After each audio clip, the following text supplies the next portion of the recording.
I went to my cousin Sophie's wedding a few days ago, and I'm still shaking trying to put it into words. Sophie and Tom had been together for only a year, both in their 30s, rushing the grown-up things. I hadn't seen her in a while, but it was family. The church was small and low-ceilinged, the kind where everything smells like dust and incense and lemon-scented polish. Guests whispered, someone dropped a program. It should have been a happy, bright, beautiful day. The groom walked down the aisle first. Tom was taller than I expected. He was very pale in a dark suit. He stood at the front of the church and smiled. He just kept smiling all day. He smiled when Sophie came in on her father's arm. He smiled through the vows. He smiled through the ring exchange and the kiss. It looked fine in the pews from a distance. A man who was, happy or nervous or a bit of both. Fairly normal for a wedding. At the reception, however, it didn't look fine. The old hall had a fire in the hearth. It had jam jars with tapers. All of us gathered around long tables. Tom and Soph entered to clapping. Tom's grin was a wide, consistent thing, just like all day. But up close, it didn't really reach his eyes. He scanned the room like someone checking a list.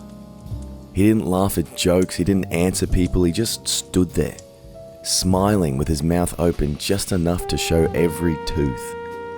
And his eyes kept moving as if they were reading everyone's face. He sat at the head of the table and ate while still grinning. He'd lift a fork to his mouth, he'd close his lips around it and chew, like chewing with his teeth bared. The sound of his chewing was loud in the room and it looked wrong, it felt wrong. People will smile and eat sometimes or, hold a polite grin for photos. But watching someone chew with a full grin on is like catching someone acting out of time. Like it looked like a trick, it looked weird. I told my sister Ellie, I said, he's weird. I said it quietly, no one could hear me. He looks happy, she said. And I felt like an asshole for saying anything at all. She was right, the bride was glowing, the room was warm, no one else seemed bothered, just me, which actually made me feel so much worse. I excused myself to the restroom because I needed to be alone for a minute. The hall with everyone in it had too many eyes, and that grin kept replaying in my head. The bathroom was bright and clean, couple of sinks, whatever, rows of mirrors. I was washing my hands when a stall door opened. I saw him in the mirror, and I felt him. Tom, standing behind me and already smiling. He walked over and used the sink beside me, even though there were other sinks free. Our shoulders bumped. He didn't apologize, he didn't acknowledge it, he didn't speak. I tried stupid small talk. Nice music, I said. Good turnout. His smile didn't change. He turned his head slowly, like someone adjusting a camera lens. His eyes met mine and held. And that was when I realized I couldn't remember him speaking at the ceremony. There'd been a nod during the vows, but not a voice that I could place. He hadn't laughed during speeches, he hadn't answered any toasts. The whole night he'd been smiling and watching. Big day, I said. It came out uneven. He got closer. Too close for no reason. He looked taller under the fluorescent lights. Then with a weird motion I can't explain, his face softened. The smile drained slowly. His cheeks loosened, his skin shifted at the edges as if something was adjusting beneath it. For a second, for half a second, maybe less, his skin came away from whatever sat under it. I saw seams, I saw the plane of his forehead move. I was watching a mask being refitted, slack then pulled tight again. The features rearranged themselves into the same smile exactly as before, and everything kind of dragged itself back into place. I bolted out the bathroom. I don't remember thinking it through. I didn't let my feet do the polite slow walk. I ran out the bathroom, hit the corridor. I found Ellie, grabbed her arm so hard she gasped. I said, "We have to leave." I was yell whispering, "We need to get out of here, now!" She shushed me. She hissed back with a hand over my mouth, "You're being dramatic." She kept saying it, as if repetition would make me go simple or something. She let go, she smoothed her dress, trying not to look at me. Tom walked past like he'd done 100 times that night. Long, even strides, a fixed smile for everyone he passed. He came up behind me without fanfare and laid his hand on my shoulder. It was a light touch, not hard. He didn't squeeze, but his palm felt strange. It was like cool, it was like the surface of a prop. It's really hard to explain, but it was kind of like a mannequin's hand. He moved on without a word, and I felt the warmth where his hand had been, a slow ache beginning to build under my skin. It started as a dull pressure, and it grew into a heat right where he touched me, and it throbbed. By the next morning, the area was hot and tender to the touch, and there wasn't any mark at all. The worst part came later that night. I got home, I caught my face in the mirror. It was, the most ordinary mirror over the sink. The light was weak. My jawline seemed less certain. The tissue around my mouth felt looser.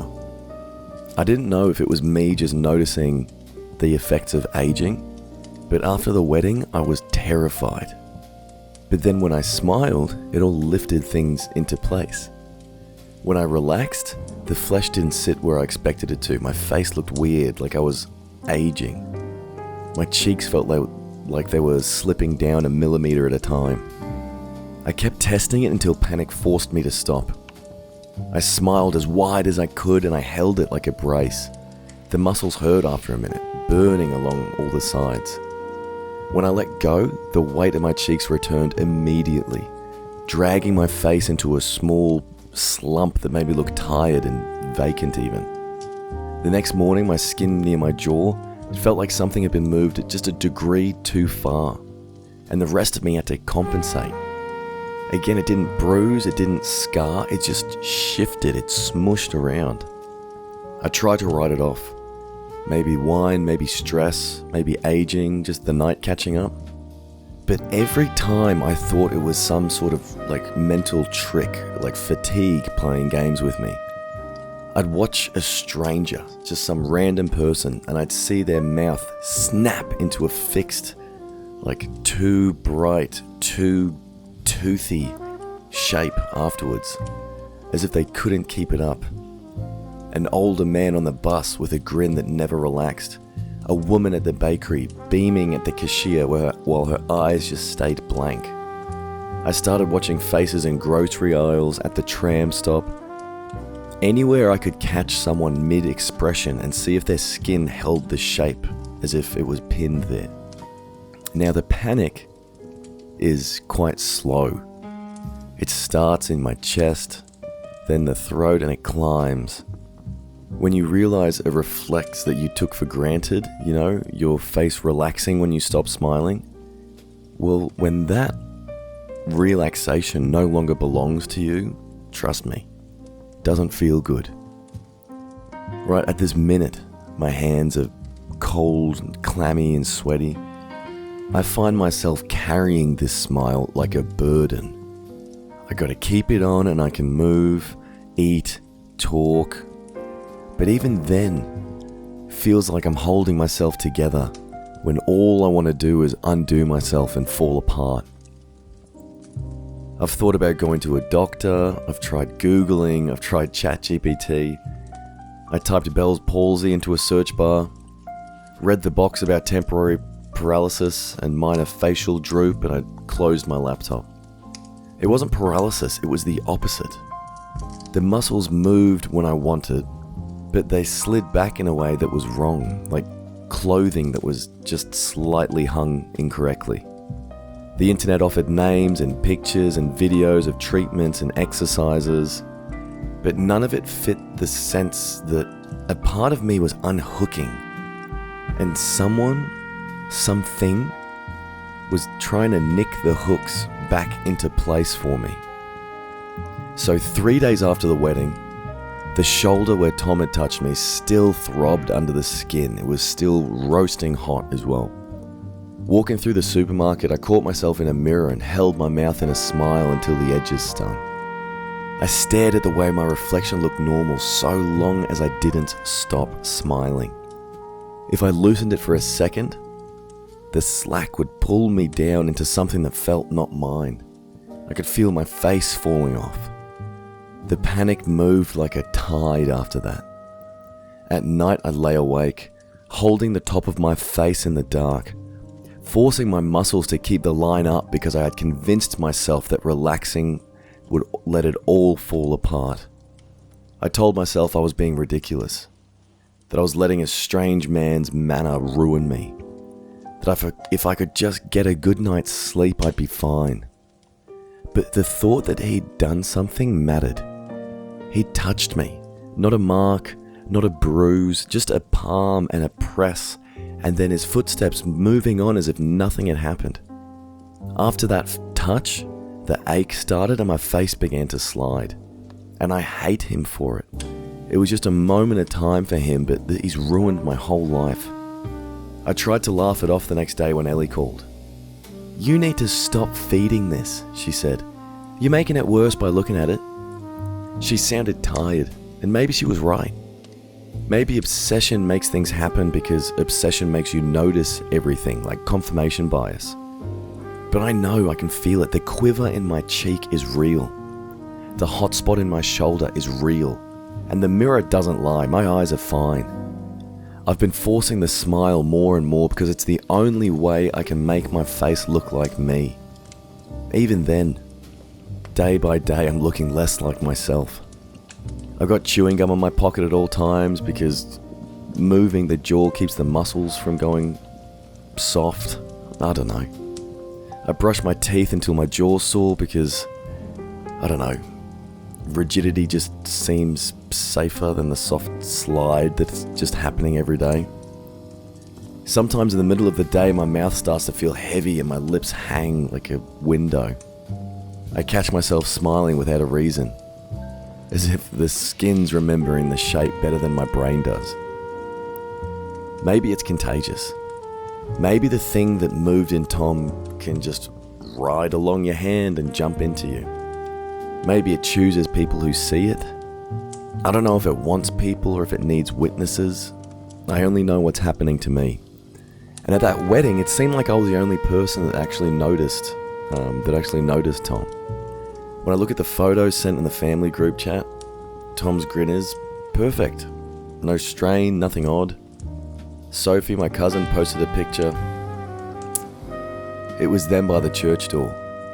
She's laughing with her head thrown back, and he looks like he's smiling for the world, peaceful, steady, reliable.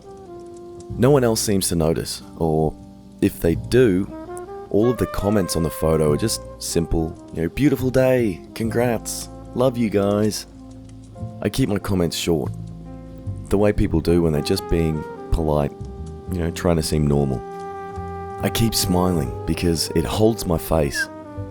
The minute I don't, my cheeks slide and my jaw wants to rest in the wrong place. I've started practicing in the mirror, holding the muscles, feeling the burn, making it a habit to keep the edges up. It's exhausting, it's humiliating. It makes me watch myself as if I'm both an actor and also the audience, just looking on with no control over what's happening. At night I wake, I hold my mouth into place until morning because I'm afraid. Afraid of what will happen if I let the skin go. Afraid that the soft weight in my cheek is a hinge unfastening. Whatever sits under it will be exposed. It's getting harder to tell where my face ends and whatever put it there begins. If this is what it takes to look normal, to be seen as normal, then that's what I'm going to do. Smile until my muscles cramp and the corners of my mouth burn. Smile until people think I'm fine. Smile until the pain behind my shoulder eases into something I can finally ignore.